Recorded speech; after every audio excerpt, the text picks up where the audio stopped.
Hey everybody, TyGamer here. If you're anything like me, you absolutely love to play video games, and a lot of video games at that.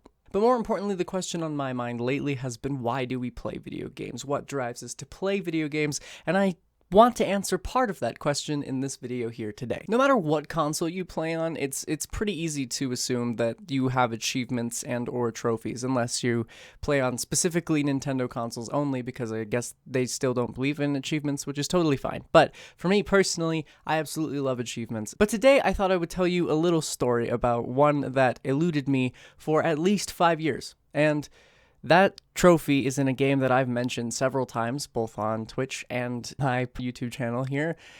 It's Outlast.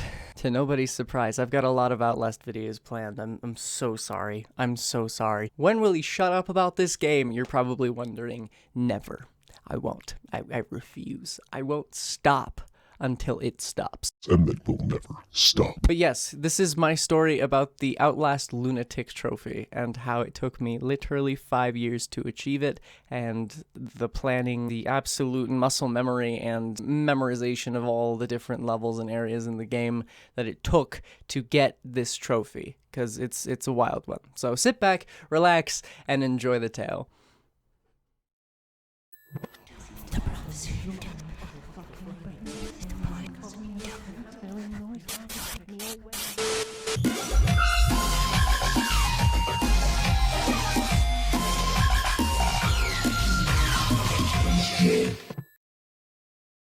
Video games are already full of a million different ways to play and explore both linear and open worlds, but nothing makes us as players choose to experience games differently than trophies and achievements.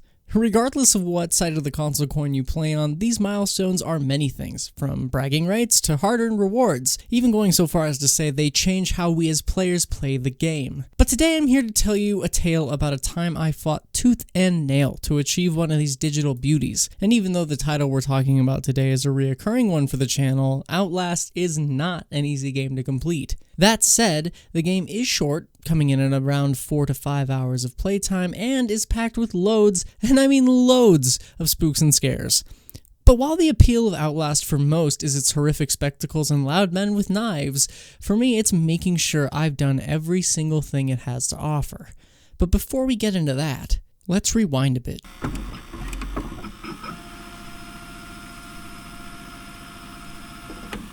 In the beautiful and cool month of September 2013. Fuck, I'm gonna die someday.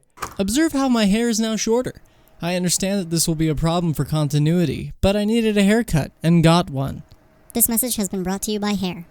As I was saying, the summer heat was dying down and the fall season was kicking into high gear. I was a bit of a horror game fanatic at the time due to my experience the previous year with fictional games Amnesia: The Dark Descent, a game I am certain I will discuss on the channel in full at some point. But for the uninitiated, Amnesia was an amazing psychological horror experience that screwed with your mind and scared the piss out of 12-year-old me. That aside, 13-year-old me had no idea what being scared was like as I came across the Outlast Steam page. This game looked insane, and for the time it was stunning. I begged my parents for the title as it had recently released, and I wanted to give it a go. Surely, with my past experiences with scary games, this would be a cakewalk. Yet, it was anything but. I loaded up the game after a lengthy installation process, and was thrust into a world that took me far longer than the aforementioned 4 to 5 hour playtime to complete. But by the end of that game, I felt like I had experienced what horror games should be like. In my mind, it was nearly flawless, absolutely horrifying, and most of all, compelling. I understand that many watching this video will probably disagree and conclude that I have no idea what I'm talking about. And hey, it's okay to be wrong, but understand I was 13 at the time, so leave little me alone. Fast forward to present day me, and aw, look at him, so handsome. I had purchased the Outlast Trinity title on PS4, which I found randomly at a GameStop with my two close friends, Cole and Luke, one day at the local mall. I dropped 20 big ones on that shit so fast, and my two fellow comrades looked at me as if I was crazy for wanting to buy a scary game. They don't like scary games. What a bunch of little bitch. Later that day, after our hangout, I ran back home to slide it into my disc tray and re-experience this amazing title once again. The controls were a little funky and hard to get used to at first, but once I got them down, I was literally unstoppable. I beat the game in one day, probably in a few hours, before thinking to myself, I wonder if this game has those sweet and succulent eye-catching trophies. and sure enough, it did. And it wasn't many. Also, take notes, kids. In this footage I'm showing here, I already have them all. Yeah, I'm cool. What of it? But the problem was my naive ass thought I would get them all in one day. After all, I was an Outlast expert. What could go wrong? So much. You have no idea. Playing through the game a second time, I did everything I could to focus on finding collectibles and recording all of the super messed up shazazz that goes down in Mount Massive. I had to look up a guide for a few of them, but I eventually got those trophies taken care of as well. Before this, however, I'd completed the story, meaning I'd already achieved the rest of the unmissable trophies in my first playthrough. All that was left was one horrifying golden beauty. The Lunatic Trophy, which, if you don't already know, requires that you beat Outlast on Insane Mode. Now let me explain this so that the hardcore gamer community doesn't get too comfy thinking they could do this shit in one go.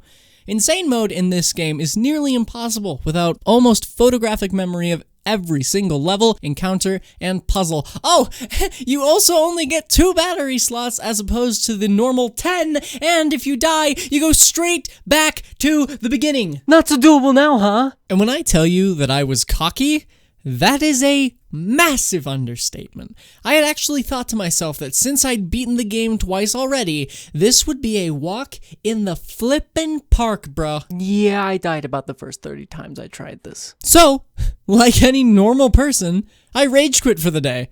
I didn't know what I was doing wrong, and after a certain number of attempts, my movements became sloppy and disorganized, leading to me dying more times than I could count. I thought sleeping on it would be the best course of action, and to my surprise, it was. Not that I did the Insane Mode run the next time I played, that is, but I did make it farther this attempt. I even started perfecting what would be some intense muscle memory and discovering small and helpful glitches that would allow me to get out of a dicey situation like this one.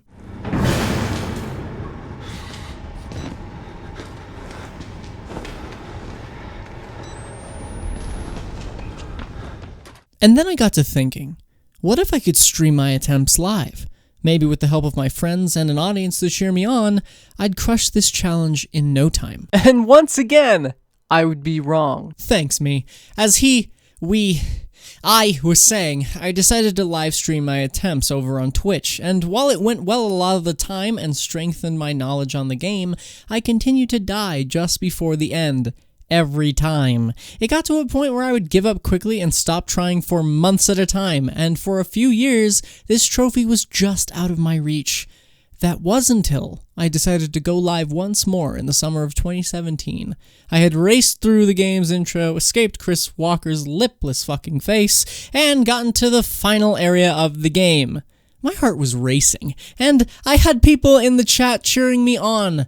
I felt ready to finally see this thing pop, but suddenly, my controller died, and the final enemy ripped me to shreds. All that hard work, all the calculated movements and precise actions, gone in an instant due to my controller shitting the bed. Funny story, I actually have 2 controllers with every single console I buy now for this specific reason. I ain't fucking around anymore. I was destroyed. I ended the stream with a heavy cloud of defeat looming over me, and for the next 3 years, I didn't even touch the game. That was until the summer of 2020, in the heat of the global pandemic. I had just moved out of my parents' home and into my new house. It was June 24th. Go ahead. Check my PSN Trophies profile. It's there. I had just gotten home from a long day of work and figured I'd try to go for it again. I sat down at my desk, loaded up the game, and started down that hellish rabbit hole once more. But this time it was different. I had experience on my side, and my fingers seemed to remember how everything worked without even wasting the time to think about it. I blew through every hurdle with ease, and when I got to the end, I went for it. I turned off the valves and got my ass possessed. And I know it sounds bad, okay? I do. And massive Outlast spoilers here, so if you haven't played the game, I'm gonna give you about 3 seconds. Alright, well, you die at the end of Outlast. You get shot. But because of this, I spent the last 3 minutes of the game walking down that hall waiting to get shot by Murkoff security, waiting with the fear that I may have done something wrong or that it would glitch out and not give me the trophy. And then, it happened.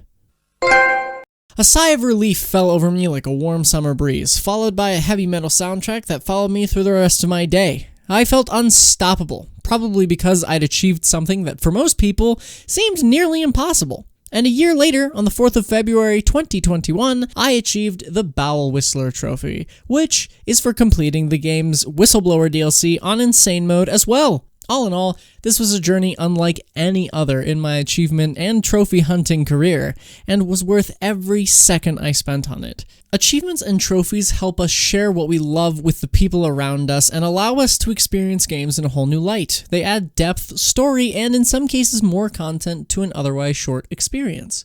Have you ever had a moment like this? Please share in the comments down below. I would love to read your stories, so don't hold back. Without further ado, I've got to get back to writing, filming, and making more content. So, thank you all for watching and listening to my tale. Liking and subscribing are free, as we're so close to 200 subscribers. Also, feel free to go and check out more Let's Talk Gaming videos in the playlist on the left, or choose to watch another randomly selected video on the right. Thanks so much for watching, and I'll see you all next time. Bye-bye, everyone!